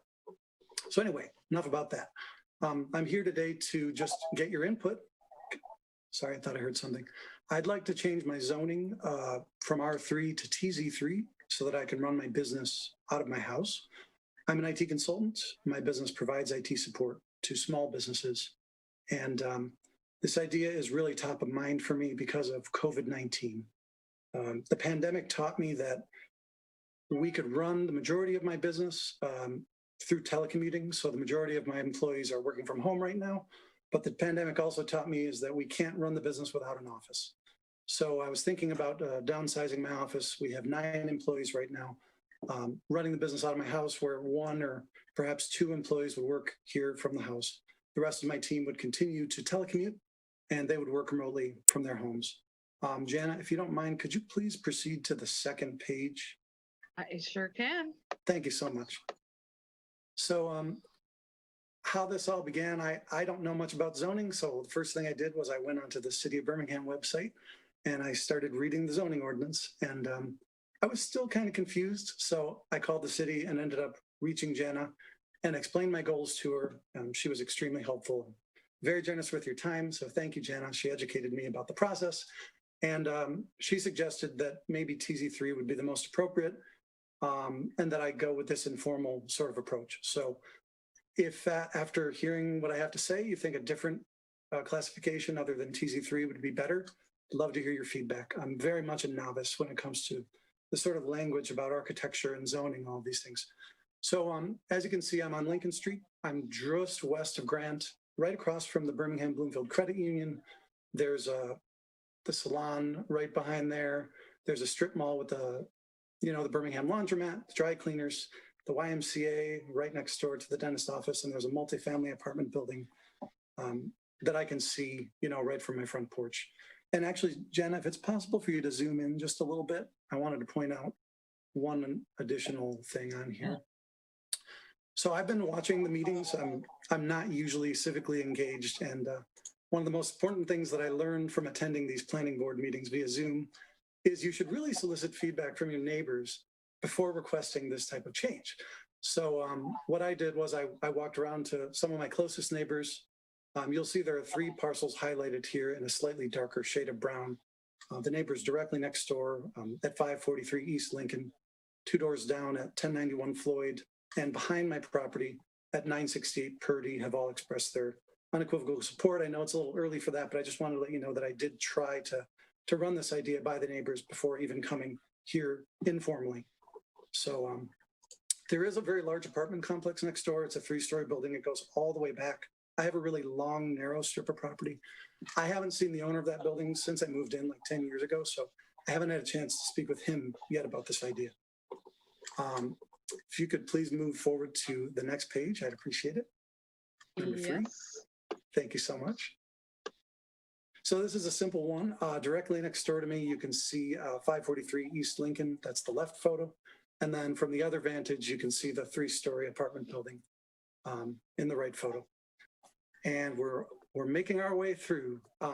This next view is when I'm standing on my front porch, what do I see? So from east to west, the credit union, the Ginger Group Salon, the strip mall, the apartment building, the dentist office, and the YMCA. So this is my neighborhood. I don't really live in a traditional residential street. It's very much a main street. And when I moved in 11 years ago, my dad said, you shouldn't live on a main street. But I disagreed with him, and I love it here. It's a little loud sometimes, but it's wonderful. And yeah, so now that you've seen where my house is located, I just wanted to kind of summarize. What am I thinking and why do I want to do it? I'd like to run my commercial business from my house. It is an office usage. Have maybe 1 or 2 maximum employees here during normal business hours. And this is why I'm requesting the rezoning. And I'd love to receive your opinion, feedback, anything before I go formally and apply. And I did highlight a few items from the zoning ordinance about TZ3. Specifically, the section A1A states that it's for properties which have direct access to a major traffic road, which I really do. And letter B is referencing a mixed use environment. So I would still live in the home, but also run my business from it. So definitionally, I think that's mixed use. And finally, my office would fall under, or my business would fall under the office designation, which is section B, number 2, letter L in the TZ3 ordinance. So that's all I have. Thank you all for your time today. And I really just welcome your feedback and questions. Sure, it's 2. I apologize for mispronouncing your name earlier. Nobody can get my name, don't worry. Mr. Boyle. Mr. Otto, thank you very much. That was really, really good. And it makes us think about how we need to present our information to others. However, one word has not come from your lips. And if you followed the planning board, you should know full well what that word is. And the word begins with P. And it is all to do with the P word, which is parking. And so while I greatly appreciate what you talked about, have you addressed the issue of parking for these occasional staff members who may come? Because it won't just be 1 or 2. If you had a rush job or you had a need for getting together, COVID or post-COVID, you may well call on 5, 6, or 7 of your employees. Where do you park them? So I did think about parking, and I was actually thinking it would be a maximum of 1 to 2, because what I learned from the pandemic was that because we're providing IT support, 90% of what we're doing is through the internet. So I'm connecting to your computer and fixing your issue. So I would allow those 1 or 2 employees to park in my driveway. And then I could park on the street, or I could apply for some sort of a parking variance because I am on a main street that has so much parking. It's kind of incredible, you know, on both sides of Lincoln. The only time I ever see it filled is Dream Cruise, really. But maybe I need to read more up about parking. You know, there's a dentist office, they park on the street. The bank patrons come and go, you know, throughout the day, but it's never really filled. And I guess I just hadn't thought of having more than 2 employees because it's a really small house. I don't know that I can have more than 2 employees here. Good. Well, you're thinking. That's great. I mean, you are giving it some thought. You might need to consider it. It may come up in further conversation. In fact, it will come up. It will come up. Absolutely. It will come up in further conversation. So Okay. what I'm suggesting is that as you go to the next step, which you know you're more than capable of doing, you do need to consider where you're going to park people. Okay, thank you. We'll go Mr. Kozik next. Yes, if you've been watching us, I think somebody else not too far from you was requesting, nothing's ever similar, but was requesting a rezoning. So I watched that rezoning one. is, okay. So rezoning is the highest bar that you probably need to sort of get over. And I guess my concern is when you talk about Lincoln as a main street, busy street, you know, I don't know how many homes. It's got 100 homes from wherever it ends, Evergreen, all the way to Eaton and even beyond. And lots and lots of people live in those homes. And, you know, so I think of it probably more residential than, yeah, it's one of those half-mile roads or something, you know, and even your neighbor. I mean, what a substantial investment they made in that house. So, you know, is it an odd context because of the fact that it's Lincoln? I don't necessarily believe so. And then, you know, once this is rezoned, the next 1,000 years, it's rezoned. And so, you know, someone else, you move out, somebody else moves in and, you know, they've got 12 employees. We can't control that anymore. So I would be, you know, I'm a bit concerned. So, and again, we have very little information, but just my initial thoughts. Sure. I agree. It is a very residential street when you drive down, you know, west or when you drive down east. I guess just because I live in this little strip that is filled with commercial, as far as the eye can see from east to west, I guess I don't always consider that. So I appreciate your feedback. Your neighbor to the east, that's single family, right? And oh yeah, that's the only single family. And it's a newer house. It's a beautiful house. Maybe. Yeah. Yeah. Those neighbors have offered to come and speak if I come in front of the board more formally. So I did speak to them at length about this. Mr. Jeffries, did you have your hand up? I was coming to you next. Yeah, I was just going to add two things here, I guess, actually. One is on the discussion of parking, probably the least used municipal lot in the city is across the street behind the YMCA. It's so little used that Next parks their buses there because there's never anybody parked there typically. Second thing is that it's just interesting to think about. We've gone through and said, here's these areas that we should have this kind of live work, happen at, and sometimes it works, and sometimes, like with All Seasons we were talking about earlier, we've got a whole row of live work there along Maple. Not one of them's live work. So, cart or the horse. I don't know. Maybe this is interesting to hear somebody who thinks they're in an area and going that way versus us saying we think it should be the area and seeing if they come or not come. And then I guess actually my third comment was I was thinking about as we do this master plan about us talking about these pockets, neighborhood pockets of commercial activity and engagement and all.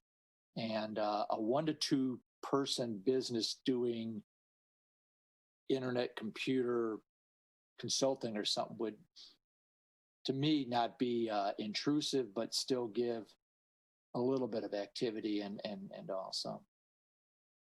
It's intriguing. Mr. Emmerich. I'm just gonna jump in since everyone's talking about the whole parking, and yes, he's got to get through the parking issues here. I'll just add on that I have the pleasure of living about 2 blocks away from this. I never ever see any cars parked on Lincoln in this area except for the green car, which I'm guessing is yours. We call that the concise mobile. Yeah, it is parked out front all the time, and it is literally the only car parked on either side of Lincoln in either direction for a quarter mile ever. I use it as my running lane. I jog up and down those lanes every single day. And that green car is the only one ever in my way. So he still has a parking problem. You gotta meet the zoning requirements, so on and so forth. Stuart mentioned the public lot just south. But I have zero concern about 1 or 2 people parking cars. And, if you start putting 8 people in there, it could be a problem. That doesn't alleviate the requirements of the zoning ordinance, so you still gotta do all those things. But that's kind of just a little tidbit to add on there. Thank you. Ms. Boyce. Just one more thing to add. I'm looking at the zoning map right here, and the YMCA and the bank that you talked about, the dentist office, the commercial properties that are between Edgewood and Grant that are there on Lincoln, those have a different zoning classification, but all the other properties around you, even the multifamily properties, are all R3. So you would be the only property from Ann Street, which is the first street west of Big Woodward, all the way up to Southfield. That would be a different zoning classification. So it would be very unusual for that to be something I think that we would do. Now, you speak of having 1 or 2 employees come to your home. I can't imagine that it would be a problem for you to have an employee come to your home. I'm sure, I know there are a lot of people in the city who don't have a business specifically at their home, but they have clients or people that come in that do things. I know of many personally. I can't imagine 1 vehicle in your driveway to be an issue.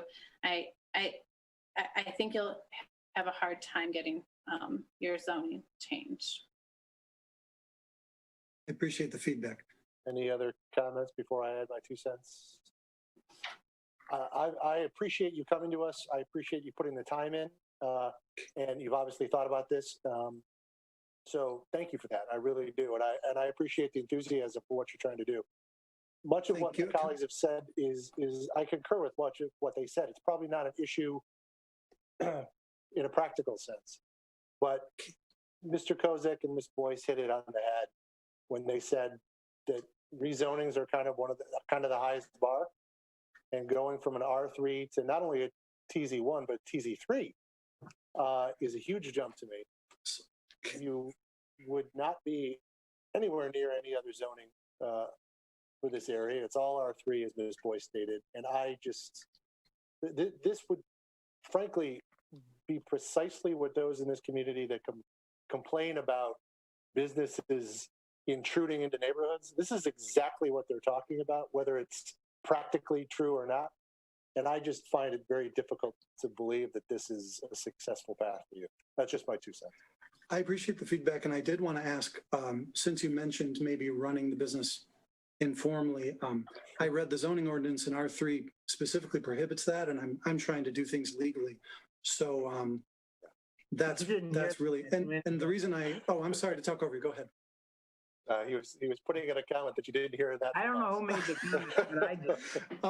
The other thing is I didn't really choose TZ3. I'm not going to throw Jan under the bus because she was so helpful to me, but she reviewed the ordinance and suggested after speaking with me TZ3. So if you think there's a likelihood of TZ1, I would definitely go for TZ1. I would like to legally run my business out of my house. If it wasn't for COVID, I probably wouldn't be thinking about this, but it's taught me a lot about the way that I run my business. So I don't intend to run it against the law or against the rules. Yeah. TZ1 does not allow commercial uses. Oh, I didn't know that. Okay. And the reason that we talked about TZ3, it was the only one I thought that had a shot. Yeah. Frankly. Yeah. Well, I mean, I think you've heard Mr. Williams. Yeah, I just concur with your comment, Scott. I think that's not a likely road to success for all the reasons that you stated. And we ran through this a little while ago on another piece of property. So, and the request for rezoning was denied. So I don't think that this is a distinction that warrants a different result. Any final word before we, Mr. Jeffries? Yeah, I just, Mr. Addo brings up an interesting point. You know, he's learned something about his business and being able to run out of his house with the pandemic. I'm going to go out on a limb and guess he's probably not the only resident who came to this conclusion. I don't know if it's in our purview to really be involved at this juncture, but it's probably something we'll see again, or it'll happen again. Just Interesting. For sure. Well, Mr. Atu, I hope you gained some feedback from us tonight. I did. Thank you very much. Excellent. You've given me a lot to think about. Wonderful. Well, thank you again for coming forward and talking to us at this early stage. Appreciate it. Oh, no problem. You're welcome. All right, Jana, anything else before we get to a draft agenda? Nope, nothing else. Well, the 13th, our next meeting in January 2021, if you can believe that. Master plan, correct? Correct. And we're going to be talking about format in a little bit over the next few weeks to try and hammer that down a little bit better. Correct. Excellent. Excellent. But the next two meetings on the master plan will be on the neighborhoods, right? Correct. Wonderful. All right, board, any other business tonight? Oh, hey, just on the master plan, Jana, are we, I'm just going to, personally, I've been a little disappointed in the number of the public that we've had. The PR we did early on the master plan was awesome. Is there any, I don't know what our PR state is on who's doing what anymore at the city. Is there any ability to maybe really reach into these neighborhoods and try to get more folks to come? Just so you know, we have been doing a serious PR pitch for all of these meetings. Obviously through the project website, through the city website, and through email blasts to people, through the monthly e-newsletters that go out. It's been posted on Nextdoor. It's been posted on all of the different social media, Twitter, Facebook. How about those yard signs? If we took those signs and put them in the neighborhood that we were talking about that night, or a couple days in advance. I know I've seen a bunch of stuff, but I mean the numbers have been pretty bad of who's on it. Well, the signage would be potentially an issue because we probably can't get it in the ground come January. I could be wrong. Maybe we Give it to a real estate agent. We can get an open house sign in any ground. Anytime. Oh, okay. That's true. Illegally, by the way. Hey. And we have not been considering the signs at this level, at this point. And we haven't ordered any, obviously. I haven't had any indication that or instruction to do that at this point. But we did send out neighborhood packages, correct? Yes. To the neighborhood. So yes. I know my neighborhood, which is frankly usually not very vocal from a civic involvement perspective, has talked quite a bit about the master plan, at least internally. I know some have submitted some comments directly, and others were just more interested in hearing about it. But I do think those packets were a good step. I do too. And I think obviously we're in the middle of a global pandemic and it's been challenging. Because of that, we've been doing as much as we can to advertise it and get the word out. Well, there's a lot more discussion next door about these issues. So I think if the city continues to utilize the resources that are available, we're going to get more attendance as this goes along. Excellent. And I really think in the last 60 days that there's been a lot more discussion that I've observed. And frankly, a lot of it is misinformation, which I guess sort of dovetails Stuart's comment. If people don't come to the meeting, they're not going to find out, and they're going to make assumptions that may or may not be true. So that's all we can do. Publicize it to the best of our ability and make sure the city commission talks about it at their meetings. Agreed. And then ask, folks like Mr. Williams and Mr. Scheer to continuously tweet about it as to the best of their abilities to make sure that their massive followers, could.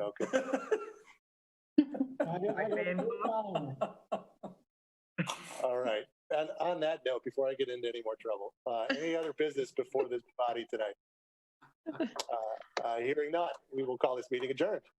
Thank you, everybody. Have a wonderful holiday season. Thank you much. Yes, you too. Happy holiday. Well done.